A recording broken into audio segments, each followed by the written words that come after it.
Let's try to connect on Bluetooth. There we go, it's flashing. Let me turn on my Bluetooth. And then let's connect to the DJM-A9. Let me play a song. Here we go.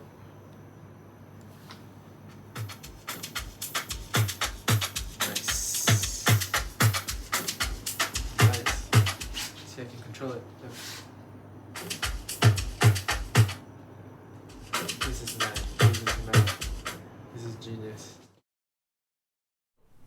Hello everyone, my name is DJ Crumbs, Singapore's pioneer Rev 7 battle champion in 2022.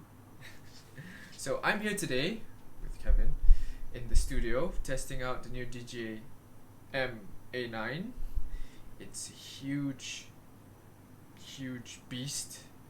It has a lot more hardware technology than the previous Nexus 900.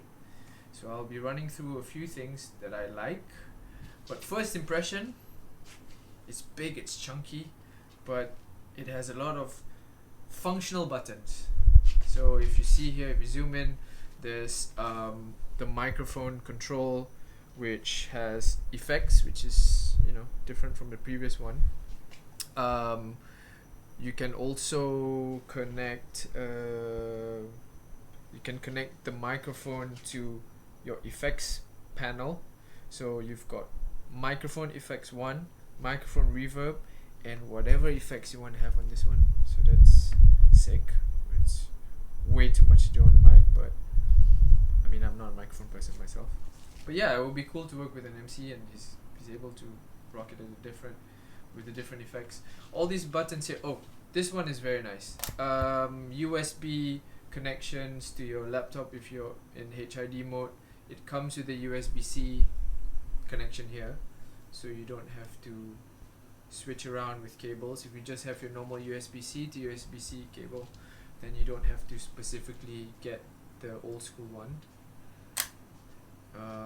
So that's cool. If you look at the channels, there are a lot more options here.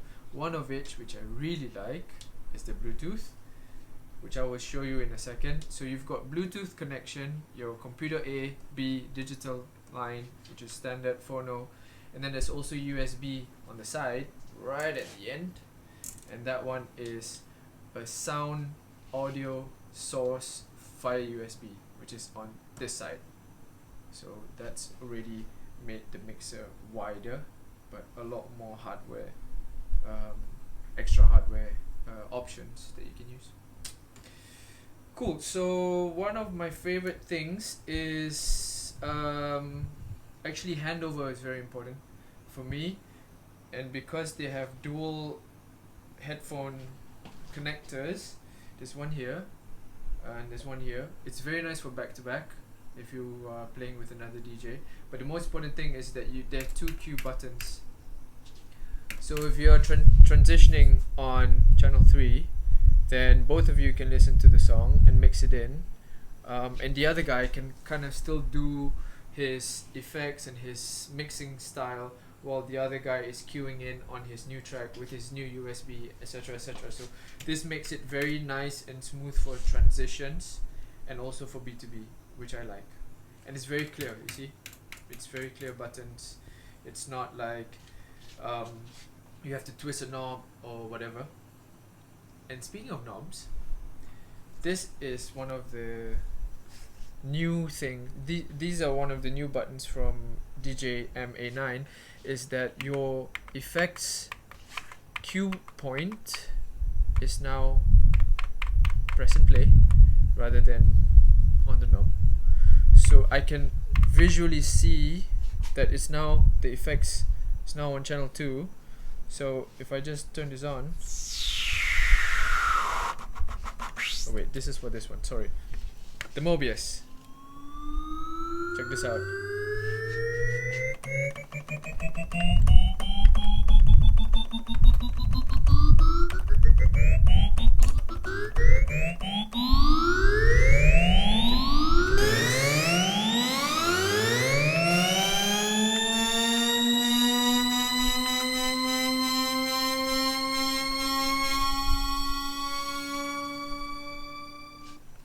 yeah, that one pretty cool.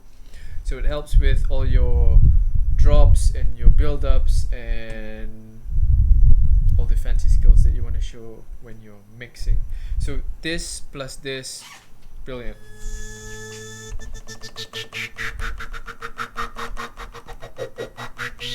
And the faders are very nice and smooth. So you can adjust. This is for scratching, of course. You can even make it stronger.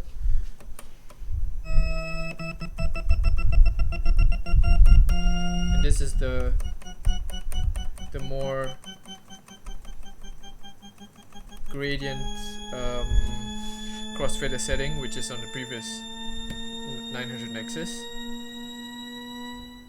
And this the channel faders are a bit more sturdy, so you can actually have a lot more control when you're fading in, fading out, compared to the old 900 Nexus, because they used to be quite flimsy.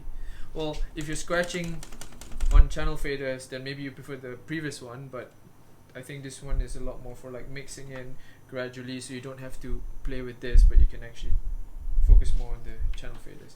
So that's pretty much the new stuff that I've discovered in the last 15 minutes. I literally just arrived to visit Kevin, but chunky honky machine, love it. Can't wait to play with it in the clubs, and yeah, looking forward to an actual run in Singapore. Cheers.